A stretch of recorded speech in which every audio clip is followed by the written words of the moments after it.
KBS 1라디오 김성환의 시사야.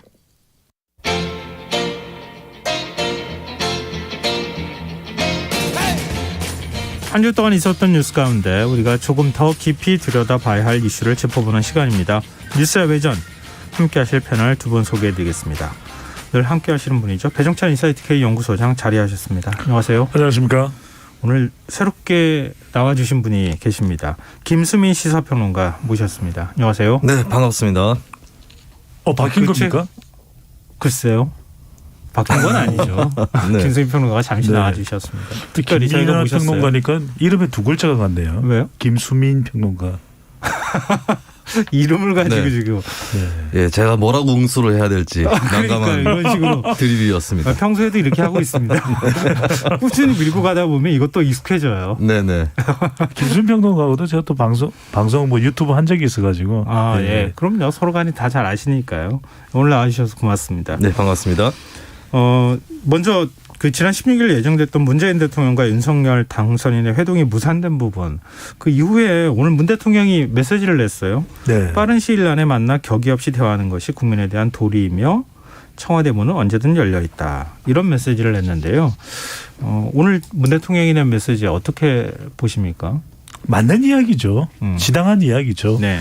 이건 현직 대통령과 당선인이 만나는 것은 협력을 위해서 자연스러운 일이고요. 네. IMF 외환위기라는 특성이 있긴 했지만 YS와 DJ는 이틀 만에 만났지 않습니까? 그리고 인수위 기간 동안 6번이나 만났고 네. 노무현 대통령과 이명박 당선인도 9일 만에 만났고 네. 또 이명박 대통령과 박근혜 당선인도 9일 만에 만났습니다. 그러니까 저는 갈등을 이렇게 야기해서 마치 문제가 있는 것처럼 신구 대결이라는 이야기 용어가 나올 필요가 없는 일이죠. 저는 그게 국민들이 볼 때는 참 마뜩치 않을 겁니다. 뭐지? 뭐 하는 거지? 선거 끝나서 통합 이야기하고 소통 이야기하고 협치 이야기하더니 무슨 이야기지? 그러니까 저는 많은 사람들이 이건 제 이야기가 아닙니다. 실제로 네. 보도상에서도 보면은 권성동 의원이 너무 지나치게 발언을 앞서 나갔던 부분에 대해서 지적하는 이야기들이 많아요. 그래서 네. 저는 이 현직 대통령과 당선인은 조건 없이 만나면 돼요. 그리고 만나서 이야기하고 그것이 수용이 될지 어떨지는 그 이후에 차차 논의를 더 하면 되는 거잖아요. 네. 그냥 만나면 돼요. 그냥 만나면 아무 문제가 없습니다. 네. 근데 만남의 필요성에 대해서는 뭐 인정하지 않을 사람들은 아무도 없을 것 같은데요. 오늘 문 대통령이 발언한 내용 가운데 회동을 위해 조율은 필요하지 않다. 그리고 또 이 당선인 측의 공약이나 국정 운영 방안에 대해 개별적 의사표현을 하지 말라. 참모들에게 또 지시 내렸다고 하는 부분도 있거든요. 김수민 평론가는 이런 부분에 대해서 어떻게 보세요? 네, 괜찮다 이런 이미 그 메시지를 줬다. 네. 괜찮다. 네, 괜찮으니까 다시 시도를 해서 네. 조만간에 만나자라고 하는 것이고 최근에 갈등이 그러니까 그 회동이 불발된 것이 갈등 사안들이 불거지면서 불거진 건데. 특히 이제 대통령 집무실 이전 이 문제를 두고 탁현민 비서관이 또 SNS에 글을 올려서 그럼 청와대 그냥 우리가 쓰면 안 되냐 이렇게 얘기를 했었죠. 네. 근데 거기에 대해서 대통령이 질책을 한 것 같습니다. 오늘 또 박경미 청와대 대변인이 대통령이 이제 개별적으로 그 청와대 인사가 SNS라든지 이쪽을 통해서 의견을 개진하는 거에 대해서 함구령을 내렸다라고 하는 것을 전했고 실제로 그 문제에 탁현민 비서관이 썼던 포스팅이 삭제가 됐습니다. 자산. 네, 그래서 일단 이런 분위기를 좀 다잡으면서 우리는 준비가 돼 있다. 언제든지 오라라고 하는 얘기고 한편으로는 또 부드러운 압박일 수도 있겠습니다. 왜냐하면 빠른 시일 안에 만나서 격의 없이 대화하는 것이 국민에 대한 도리다. 네. 예, 우리는 도리를 다하기 위해서 준비를 할 테니까 문은 열려 있다. 당선인께서도 네. 얼른 오시라. 이런 메시지라고 봐야 되겠죠. 근데 일부 언론에서는 회동을 위해 조율은 필요치 않다 이렇게 얘기했던 부분에 대해서 지난번에 이제 처음 회동하려고 그러다가 무산됐던 게 안건을 조정하는 게 실패해서 그런 것이다. 그러니까 그 전에 이제 이명박 전 대통령 사면 문제나 여러 가지 이제 주장들이 있었잖아요. 인사 문제나 이런 것들. 그런 것들을 혹시 당선인 측에서 이런 걸 안건으로 올려가지고 뭔가 대통령이 여기에 대해서 합의된 뭔가를 내놓을 수 있도록 협조를 해야 된다. 이렇게 얘기했기 때문에 처음 회동하려고 했던 게 결렬이 됐던 거 아니냐. 이런 분석을 내놓고 있거든요. 그래서 가능성이 있는 거죠. 음. 왜냐하면 저는 가장 민감했던 부분이 일각에서는 뭐 한은 총재, 뭐 공기업, 공공기관 장애인 저는 아니라고 봐요. 저는 가장 치명적이었던 것이 김경수 전 지사의 이름을 거론한 것이라고 봅니다. 마치 사면을 거래하는 것처럼. 네네. 그리고 MB 사면 당연한 거 아니야? 이렇게 접근하게 되면 이건 상당히 난감하거든요. 그러니까 제가 우리 시간을 통해서도 또 저는 이제 김선민 평론가가 다른 방송하는 것도 봅니다. 네. 사면에 대해서는 대체적으로 평론 분석을 하는 사람들의 의견은 비슷해요. 뭐냐면 사과부터 있어야 된다. 사과부터? 그러니까 이제 이명박 전 대통령이 저지른 범죄가 여하튼 선고가 됐기 때문에 그래서 지금 수감이 돼 있는 거 아닙니까? 네. 아무리 그냥 전직 대통령에 대한 자꾸 정치 보복이다 이렇게 해석을 하기 시작하면은 밑도 끝도 없어지는 것이거든요. 네. 대법원에서 최종 판결이 난 거 아니겠습니까? 예. 그러면은 그 선고의 내용에 대해서 사면이 된다라는 것은 더 형을 살아야 되는 것을 정치적으로 감해 주는 겁니다. 그러면은 그동안 무리를 일으켰던 내용에 대해서 전직 대통령으로서 국민들께 사과를 합니다. 그다음에 이제 왜 이른바 좀 공감대가 형성되잖아요. 왜냐하면 네. 연령대가 박근혜 전 대통령보다도 나이가 많잖아요. 그러면은 상당히 이명박 전 대통령으로서는 뭐 호흡기 질환도 있다고 하니까 힘들 겁니다. 그런 거에 대해서 국민들도 이제 그것을 좀 받아들이는 그런 국민들의 공감대가 형성될 것이거든요. 그것에 대해서 대통령이 정치적으로 이제 단호하게 결정하는 수순으로 가야 되는데 안 해줘? 그리고 김경수 전 지사하고 이렇게 바꾸는 거 아닌가? 이렇게 이야기를 해버리면 지금 더불어민주당과 민주당 지지층이나 진보 진영의 여론은 더 악화되고 있거든요. 네. 왜 풀어줘? 박준민 의원은 그런 이야기를 하잖아요. 그럼 당선인이 대통령에 대해서 대통령의 고유 권한이니까 네. 5월 10일 날부터 임기 시작하니까 5월 11일 날 사면하면 되잖아요. 이 이야기 아니겠습니까? 네네. 저는 그래서 이런 부분들이 갈등을 조장하는 겁니다. 그래서 안철수 인수위원장이 무슨 얘기냐면 쓸데없는 소리 하지 마세요 했잖아요. 하면 안 됩니다. 그러니까 탁현민 의전 비서관도 그런 이야기 할 필요가 없어요. 네. 서로 상호 존중하고 그냥 만나서 차 한잔 마시고 케이크 먹으면서 선거하느라 힘들었죠. 대통령께서도 뭐 임기 막바지까지 너무 힘드시죠. 코로나도 그렇고. 이러면 훈훈해지잖아요. 그런 분위기 속에서 그런 논의가 나와야죠. 네. 안철수 위원장 성대모사는 별로 안 비슷했어요. 안 하시는 게 좋겠어요. 네. 김수민 평론가 어떻게 보세요? 네, 이게 역대 대통령들의 당선인과의 회동 그때까지 걸리는 시일에 비해서 지금 더 늦어지고 있잖아요. 네. 이게 좀 별 생각 없을 때 빨리 만나야 됩니다. 일단. 네, 그리고 이 회동을 꼭 한 번 하라는 법은 없거든요. 그렇죠. 네. 노무현 대통령하고 당시에 이명박 당선자하고는 2번 정도 네. 만났었고 가장 많이 만난 경우가 김영삼 당시 대통령과 김대중 당선자 뭐 한 8번. 주례회동이라고 할 정도로 만났죠. 네, 그렇게 그때 네. 물론 또 IMF 상황이기도 했고 여러 가지 네. 필요성들이 있었지만 그렇게 좀 여유를 두고 앞으로 더 만날 수도 있는 거고 그런 상황에서 이제 좀 얼른 만나서 좀 이렇게 비어 있을 때 요구 사항이나 이런 것들이 별로 없고 이제 좀 추상적이고 포괄적인 상황에서 당선인 입장에서는 대통령한테 어떻게 하면 더 잘할 수 있느냐 이렇게 좀 포괄적으로 질문도 하고 자문도 구하는 그런 쪽으로 빨리 갔었으면은 이번과 같은 회동 불발은 없었지 않았을까. 그리고 갈등 사안이 될 만한 것은 추후에 만나서 또 풀어나가면 되는 거기 때문에 이 순서들이 좀 꼬였다라고 볼 수가 있겠죠. 김수민 평론가 말씀하셨던 것처럼 생각이 없을 때 만났어야 했는데. 맞습니다. 축하합니다. 그러니까요.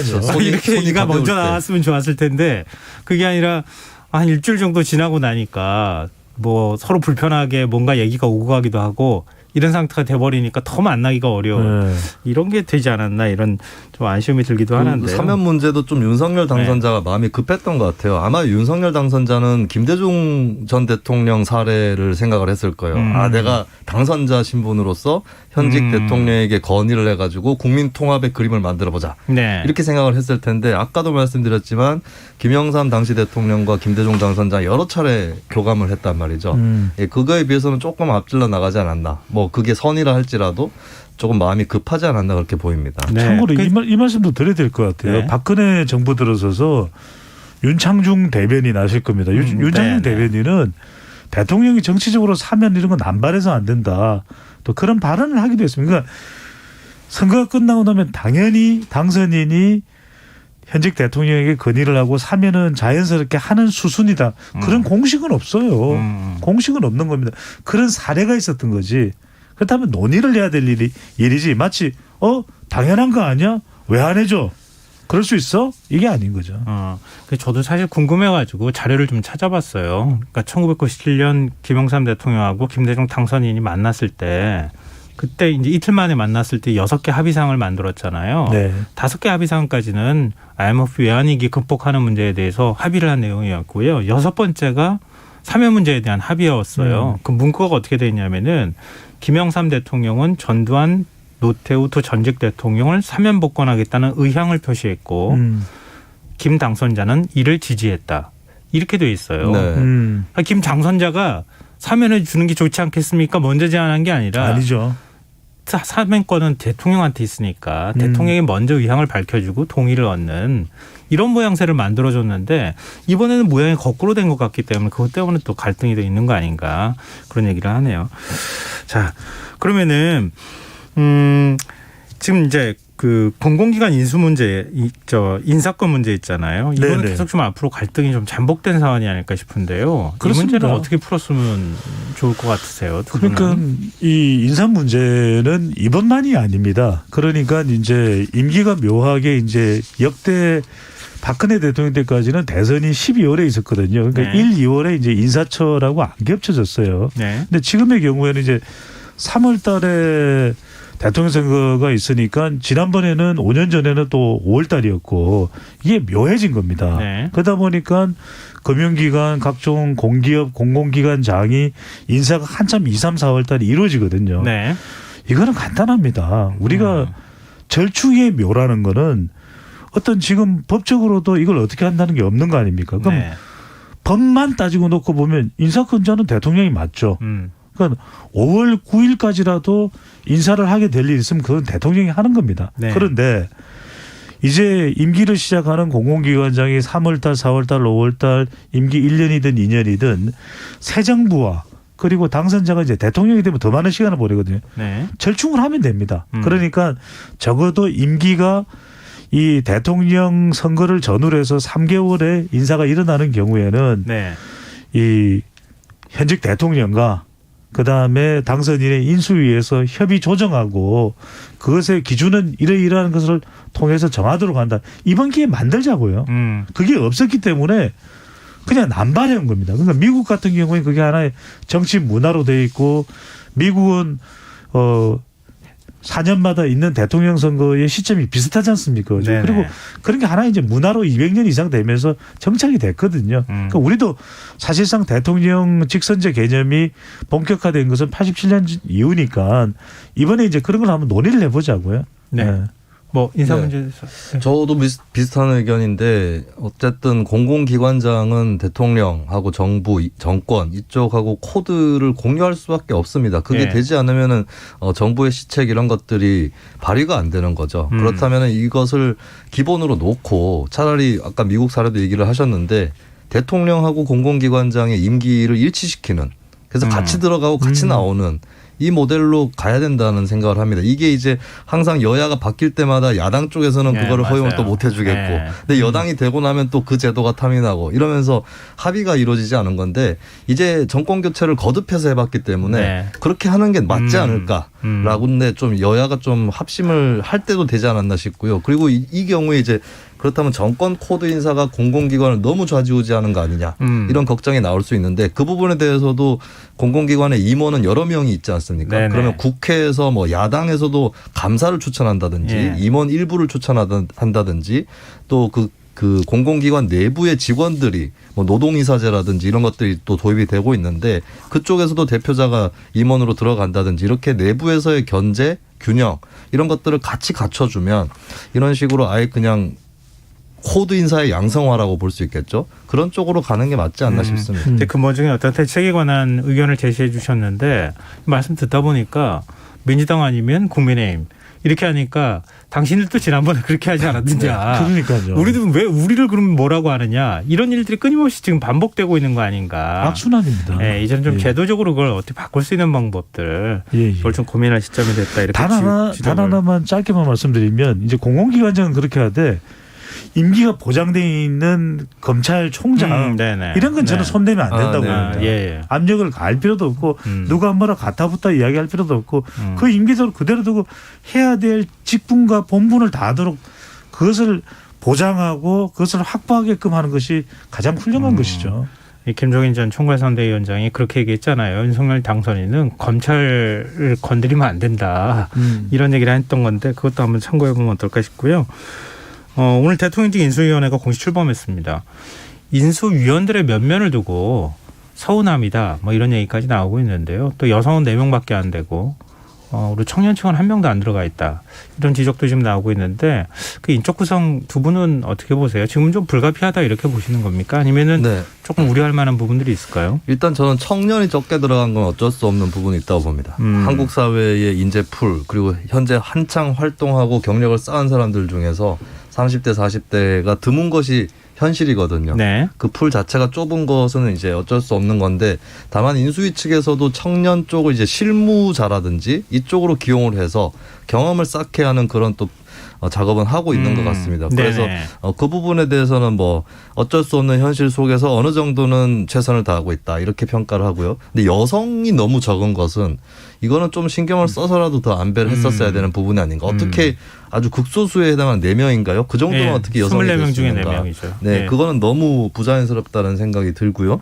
이게 서오남이라고 해서 이제 서울대 출신의 50대 남성이 많다고 하는데 예. 그쪽을 일부러 더 그쪽에다가 자리를 준 건 아닐 겁니다. 그만큼 이제 한국 사회의 풀이 협소해졌고 특히 이제 끼리끼리 인맥들이 형성돼 있는 자화상이 그대로 드러났다라고 하는 측면에서 이거는 인수위의 책임이라기보다는 좀 한국 정치, 한국 사회 전체의 자화상을 좀 돌아볼 필요가 있는 것 같습니다. 근데 저는 좀 추가로 강조를 하고 싶은 건 너무 인수위의 면면에 주목들을 많이 하세요. 그래서 뭐 부동산 전문가가 없다, 교육 전문가가 없다 이런 얘기도 하는데 물론 그것도 아쉬운 일이긴 하지만 근데 저는 결국에 인수위라는 특수 기구가 아니라 지금 집권을 준비하고 있는 것은 국민의힘이거든요. 네. 정당의 정책위원이라든지 이쪽에서 충분하게 차기 정부의 출범 그리고 정책 기조를 준비하고 있어야 된다. 인수위만 쳐다볼 것이 아니다. 윤석열 당선자 본인 입으로도 당선 직후의 일성이 윤석열 정부가 아닌 국민의힘 정부다라고 얘기를 했거든요. 네. 정당의 역할이 계속해서 강조될 필요가 있다라고 좀 덧붙여서 말씀드립니다. 네. 저도 대체적으로는 김수민 평론가와 결을 같이 합니다. 왜냐하면 네. 인수위부터 지나치게 우리가 잣대를 들이대기 시작하면 사람 뭐, 쓰기 어려워질 수도 뭐 하나 있죠. 마음에 안 들 거예요. 네. 뭐 서운함 잘못하면 서운함이 아니라 서운함으로 들려요. 거듭해서 강조를 네네. 하시죠? 서운함이 아니라 서운함으로 들린다니까요. 근데 저는 너무 그렇게 하면은 정치하기 힘들 거예요. 그래서 인수위는 놔두자. 오케이, 알아서 하시오. 그거는 뭐 인수위원장도 있고 인수위원도 있고 하니까 그거는 뭐 여러 가지 지적들이 많은데 그렇게 따지기 시작하면 지적 안 할 게 없어요. 서울대가 많고 또 MB 정부 출신들이 많고 50대고 뭐 청년 여성 없고 이런데 저는 이건 알아서 대신 이거 잘하자 이거예요. 그냥 인수위는 성과. 인수위의 역할이 뭐냐. 인수위원장이 겸손 소통 책임이야겠지 않습니까? 네. 더 중요한 건요. 네. 국정 철학 통합이죠. 인사 제대로 인사를 해야 됩니다. 그다음에 정책 이 선별해야 되는데 저는 이 인사에서 이 인사는 뭘 거예요. 그러니까 일기 내각의 인사는 남녀 그다음에 다양성 균형성이 좀 확보되는 거 해야 됩니다. 네, 알겠습니다. 청와대 이 대통령 집무실 이전 문제도 좀 얘기 안 할 수가 없는데요.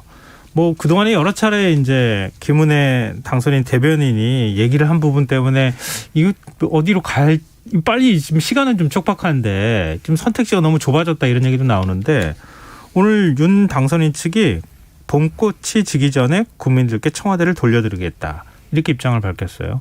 지금 용산 국방부 청사 쪽으로 자꾸 기울어지는 것 같은 분위기긴 한데 이 두 분은 이 집무실 이전에 대해서 어떻게 보십니까?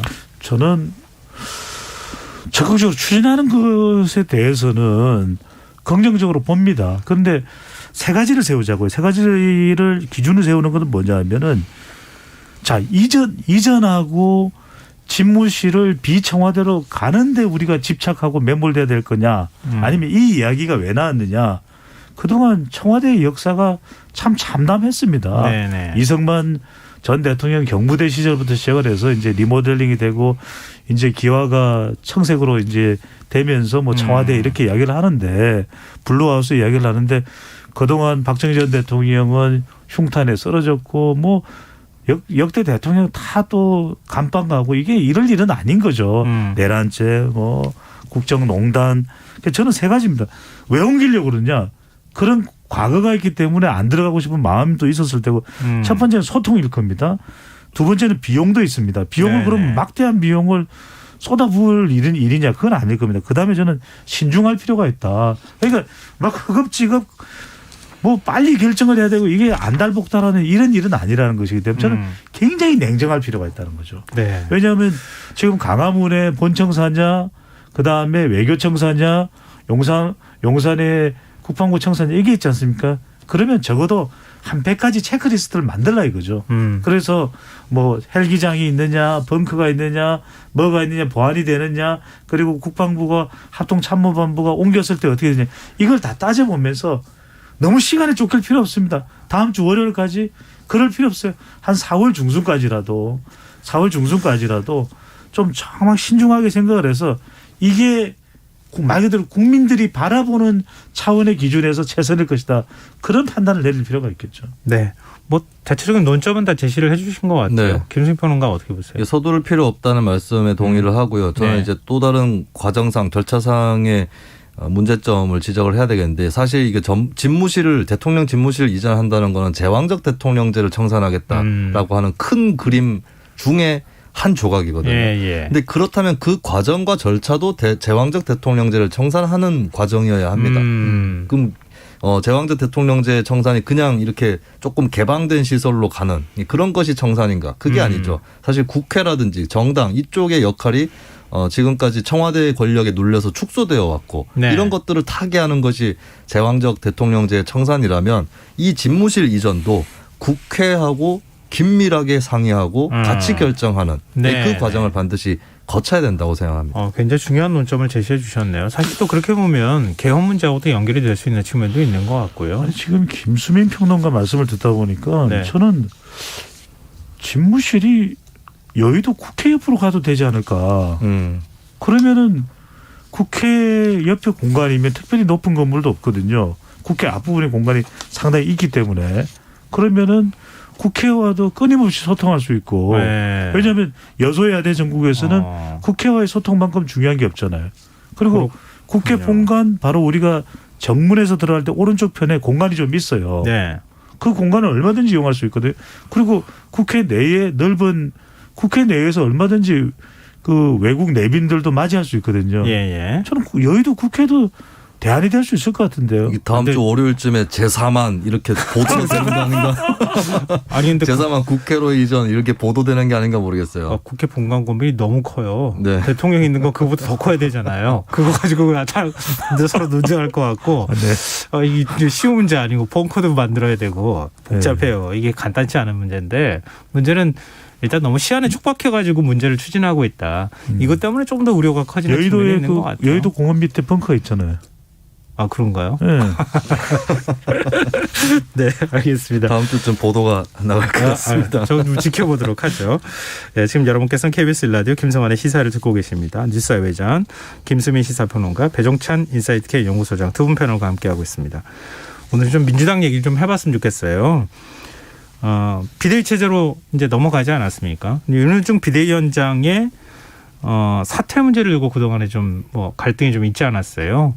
의원들 가운데서도 물러나야 된다 이런 얘기가 있었고 어제 이제 초재선 모임들을 연의하고 난 다음에 오늘 공식적인 입장문을 발표했는데 일단은 결론은 사퇴는 없다 이거였어요.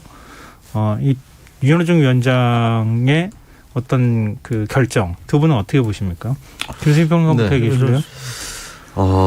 저는 이제 원론적으로 원내대표 정도를 지냈던 당의 핵심 인사가 선거 패배 이후에 남아있는 거는 굉장히 이례적인 현상이라고 봅니다. 다 같이 사퇴를 하고 뭐 새롭게 비대위를 합의 추대를 하든지 뭐 조기 전당대회를 하든지 이렇게 가는 것이 정석이었던 건데 네. 그냥 남아있기로 한 것이고 이건 어떻게 보면 민주당이 이렇게 비상시국에 새로 구성할 수 있는 그 비주류 세력이랄까요? 이런 것들이 준비되지 않았다라고 하는 당의 구조가 있는 것 같아요. 보통 이제 어떤 당에서 선거에서 참패를 한다거나 했을 때는 주류가 책임을 지고 물러나고 네네. 그동안에 당에 쓴소리를 했던 비주류 그룹에서 부상을 해가지고 뭐 차기 당권을 노린다거나 이런 이제 공식이 있었던 건데 민주당이 사실 좀 최근 수년간에 일색화된 측면들이 있었거든요. 그리고 이번 선거의 패배에 대해서도 누구 한쪽이 다 책임을 져야 되는 게 아니라 이쪽 저쪽이 다 책임을 나눠서 져야만 하는 그런 상황이 또 도래를 한 겁니다.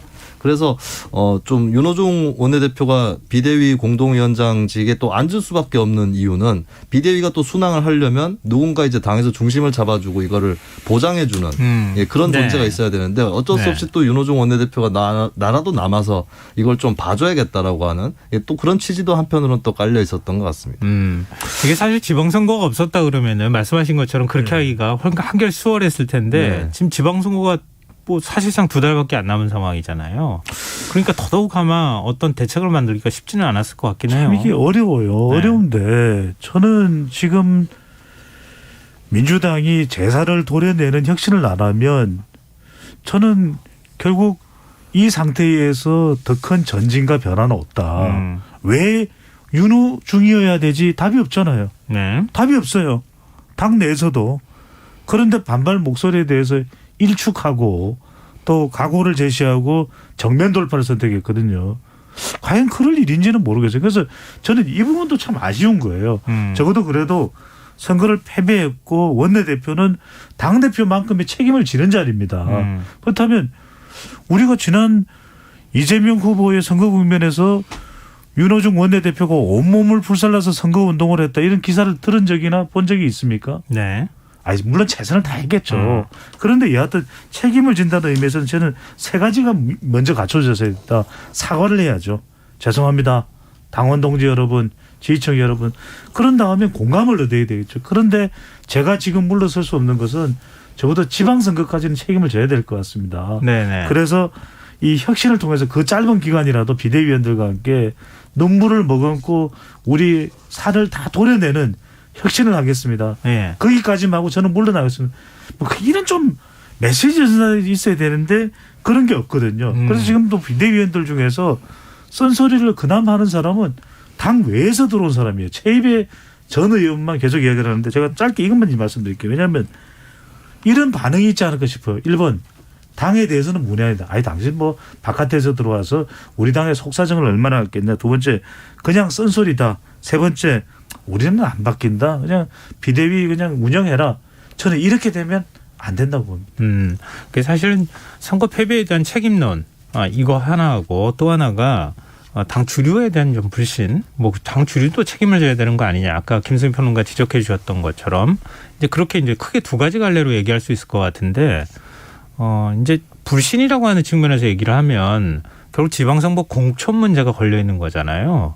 근데 지금 어찌됐든 민주당은 공천을 해야 되는 상황이고 지방선거에서 어떤 방식으로든 혁신 공천을 해서 뭐 경기나 서울이나 의미는 좀 어느 정도의 승리를 거둬야 할 필요가 있는데 지금 과연 이렇게 해가지고 되겠는가 이게 좀 있었던 것 같아요. 근데 문제제기하는 쪽의 입장은 그랬던 것 같고 또 반대로 현실론을 선택한 쪽에서는 지금 만약에 그럼 윤호중 위원장이 물러나면 누굴 비대위원장으로 세웁니까? 당이 오히려 더 흔들릴 수 있습니다. 이걸 우려한 측면이 있을 것 같거든요. 오늘 윤호중 위원장도 공식 입장문 낸 거 보니까 뭐 시스템 공천하겠다. 혁신 공천의 조화로 시스템 공천하고 혁신 공천의 조화로 지방선거의 승리를 준비하겠다. 뭐 이런 입장도 밝혔거든요.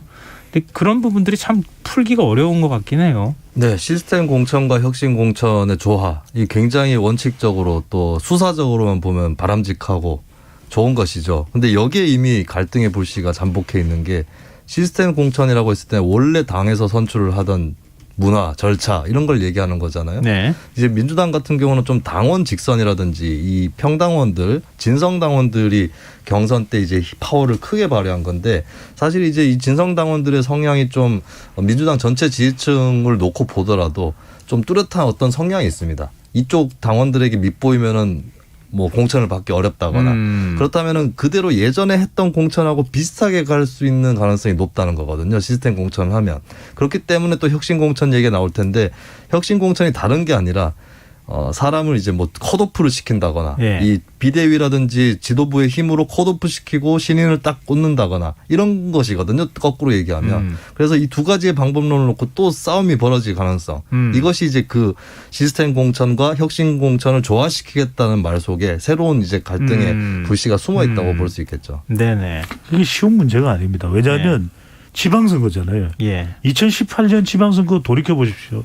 그때 대통령 지지율이 초고공행진이었어요. 예. 지금도 자기 지역의 자치단체장이 누군지 모릅니다.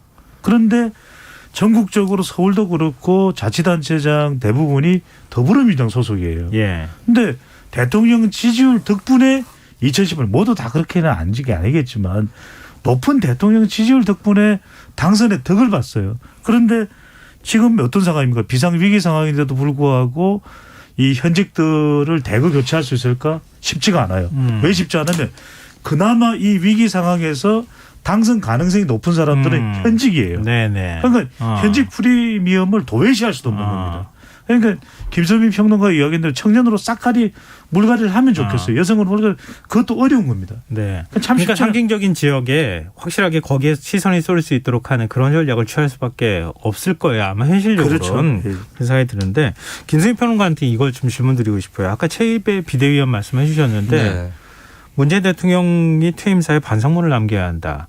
이런 얘기를 했어요. 이것 때문에 이른바 이제 문재인 정부에 들어갔던 참모 역할을 했던 국회의원이나 이런 분들의 비판을 집중 공세를 받고 그랬거든요. 근데 이런 모습들에 대해서 어떻게 보세요? 잠깐만 죄송한데 제가 네. 김수민 평론가 말씀드리기 전에 네. 제가 오늘 그 부분을 일부러 확인을 하고 왔거든요. 네.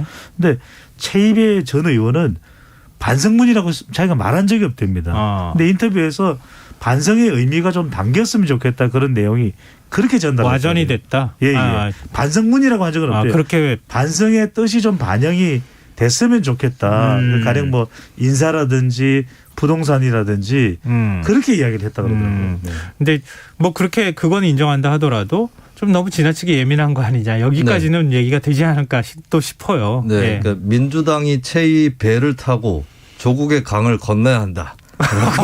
예, 그렇게 하려고 하는 거지. 최입의 그런 거 비대위원회. 제가 하는 거예요. 네, 지금 배종찬 소장님한테 제가 전염이 돼가지고 최이 배를 타고 조국의 강을 좋은 말 건너려고 됐어요. 하는데 네. 밤섬쯤에서 예, 걸렸어요. 하중도 밤섬쯤에서 청와대 출신 의원들이 반발하고 강 건널 수 없다. 이렇게 돼버린 거죠. 이게 사실 이제 민주당의 위기를 더 보여주는 거죠. 왜냐하면 좀 이렇게 쇄신을 하고 새로운 어떤 국면으로 나아가려고 하는데 오히려 그것이 쉽지 않고 안에서 이 문제가 거치지 않고 있다라고 하는 게 또다시 드러난 부분이죠. 이런 부분들이 저는 과거 정치에 비해서도 좀 아쉬운 게 과거 정치에서는 이제 대통령을 배출해낸 그 계파가 당에서 힘을 크게 가지지만 당의 전환기에 있어서는 그 계파도 좀 분화가 됩니다. 네네, 그래서 일부는 이제 신주류들을 또 이끌어주는 어떤 버팀목이 되어주기도 하고 이런 것들이 있었는데 아직도 너무 지나치게 주류 출신들이 좀 결속을 너무 강하게 하고 있고 또 당에서 금방 들어와서 좀 새로운 에너지를 줄 수 있는 최입의 비대위원에 대해서도 좀 배타적으로 나가게 된다면 민주당은 달라지지 않았나라고 하는 그런 것만 다시 각인시켜 줄 수 있다는 거를 좀 유념을 할 필요가 있겠죠. 그러니까 뭐 이번에 이제 선거 과정에서 어찌 보면 지금까지 정권 재창출했던 그런 선거를 바라보면 현직 대통령하고 차별화를 했거든요. 근데 차별화를 못한 것도 있지만 이재명 후보의 개인적 리스크 때문에 근데 차별화를 막은 것도 있단 말이에요. 네. 당내에서. 그렇죠. 예. 근데 그것도 사실 굉장히 중요한 지점이에요. 왜냐하면 차별화를 했다고 하면 그러면 진짜 당선됐을 가능성도 있다는 얘기가 나오거든요. 뭐 배종찬 시장 어떻게 보세요? 2017년 대선 이후에 국회 세미나가 있어서 제가 이제 자유한국당은 왜 패배를 했냐 그때 그런 이야기를 했거든요. 당직자들을 만나보니까 전부 다 당이 바뀌어야 된다고 이야기를 해요. 그런데 자유한국당 의원들에게 제가 이제 세미나에서 이제 토론자로 가서 다 내려야 된다. 그때 했던 네 글자가 깊반 널책이거든요. 깊은 반성과 넓은 책임. 아니 왜냐면 이건 웃기려고 네 글자를 만든 게 아니라 안 웃었어요. 네. 안 웃었습니다. 그래야 여론과 국민이 바뀔 수 있기 때문에 그러면은 네. 김승희 평론가께 이재명 그 지금 상임 고문 지금 역할론이 솔솔 나오는데 어떻게 해야 된다고 보시는지 한번 여쭤보고 싶네요. 이재명 후보가 만약에 민주당 자체가 굉장히 열세에 처해져 있는데 네. 후보의 파워로 끌어올려가지고 석패를 한 거라면은 네. 계속 달려도 괜찮다고 생각합니다. 근데 그건 아니었거든요. 2연속 집권의 법칙이라는 것이 깨졌고 예. 어쨌든 당 전체 뭐 문재인 청와대뿐만 아니라 이재명 후보도 적잖은 책임이 있는 그런 상황이고 거꾸로 이제 좀 아깝게 떨어진 걸 보면서 국민들 상당수에서 저 사람이 좀 열심히 했는데 또 아깝게 떨어졌고 또 제 개인적으로는 이재명 네. 후보 연설 중에서 제일 괜찮았던 게 그 승복 연설이었습니다. 네네. 예, 그래서 이재명 네. 후보를 다시 본 국민들도 있었을 네. 거예요. 근데 다시 그거를 이제 좀 숙고를 하고 자숙도 하고 성찰하는 그 시간이 아니라 바로 일선에 나타나는 그런 순간이 왔을 때는 그 낙선 직후에 국민들에게 각인시켰던 그 모습이 사라질 것이다. 예, 그런 생각을 합니다. 네. 배종찬 소장 혹시 다른 거 더 덧붙일 말씀 없으시면 저는 민주당 의원 원내대표 이재명 상임고문 이야기 조금 해야 될 것 같아가지고. 그래요? 오늘 그러면 저는 일단 비대위는 아니다. 네. 지금 이미 또 비대위원장도 공동 비대위원장도 있고 지방선거 출마 아니다. 그건 아닌 거죠. 그런데 저는 지방선거 이후에 있을 8월 전당대회는 출마 가능성이 있다고 봅니다.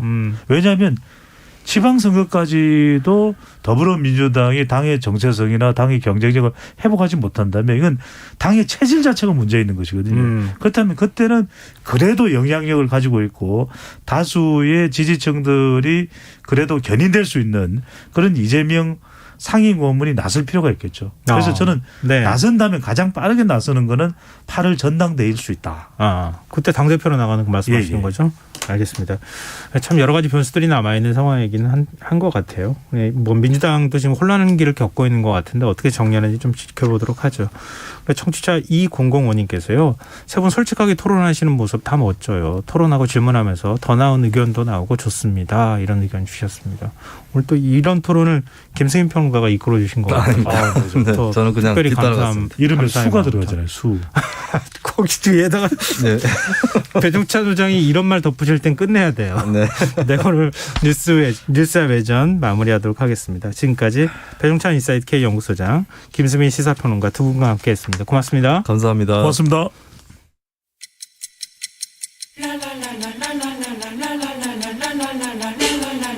바쁜 당신을 위해 준비된 밤